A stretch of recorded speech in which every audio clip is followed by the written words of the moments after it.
At some point in the interview, likely near the end, they'll turn it over to you to ask some questions. Make sure you ask some. Now, I've broken this out into kind of don't and do ask questions. I'm going to start with the don'ts. At the end of your first interview, now is not the best time to ask about compensation or benefits. Right? Save that for a second interview or to discuss with the HR hiring manager at some point afterwards.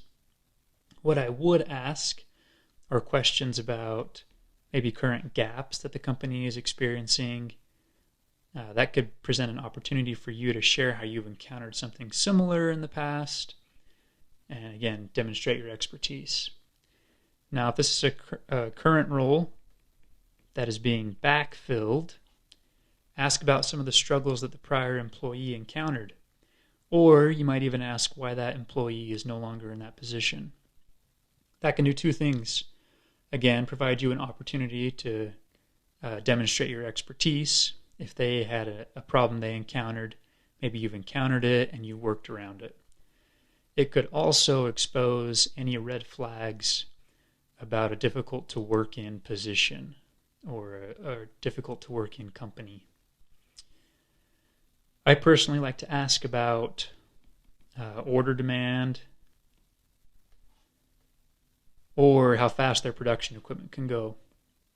Again, this gives me a chance to demonstrate kind of my expertise in quickly analyzing their ability or inability to meet customer demand. So you could ask a question that can set you up to demonstrate a skill you might have. If this is a new role,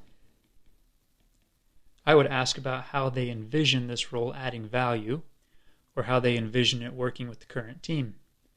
This will force them to set up a measure of success that you can restate back to them, and you can potentially add some additional benefits that you think might happen.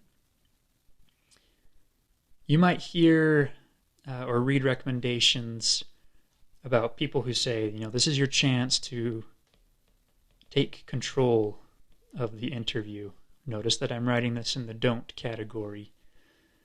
In my opinion, this is a no-no. So they might say, ask very direct questions like, what concerns do you have about me in this role? Or what skill sets do you think I lack? They say that by asking this, it can provide an opportunity to resolve their concerns or show your boldness and put them in a spot where they acknowledge your fit. I wouldn't do this.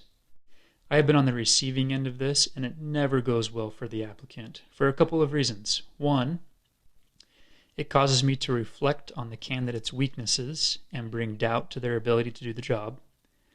And a couple of candidates that have done this didn't realize that I had just interviewed other candidates that were far more polished and had far more experience. So realize that there are likely smarter and more experienced candidates than you. Be humble, be concise, be prepared. Show your expertise and then be gracious. So that's one of the last things I'll say here. Be gracious, express appreciation, and then share your enthusiasm for the position and that you think that your skill set will fit the role. And then end it with a question about when they expect to make a decision or when you might hear about a second interview if that is part of their process. Now to wrap this up, we're going to summarize all the things we've talked about here. Number one, do your homework. Do your homework on the company. Answer those questions we discussed earlier.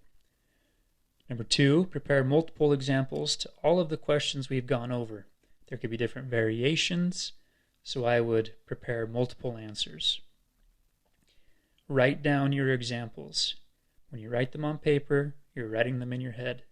It's also an opportunity to make the answers more clear and concise the more you practice them. To be clear and concise, you're going to state the conflict, tell them how you work to resolve it, and tell them the result. That's applicable in almost every answer you give. Lastly, practice. Practice, practice, practice. Don't let the first time be when it counts. Let it be the 100th time after you've practiced and practiced. The more practiced you become in answering these questions, the more the interview will feel less like a Q&A and more like a comfortable conversation. You'll know your material, you'll be prepared, and that will take away a lot of the nerves and jitters. Practice, and you'll be sure to impress.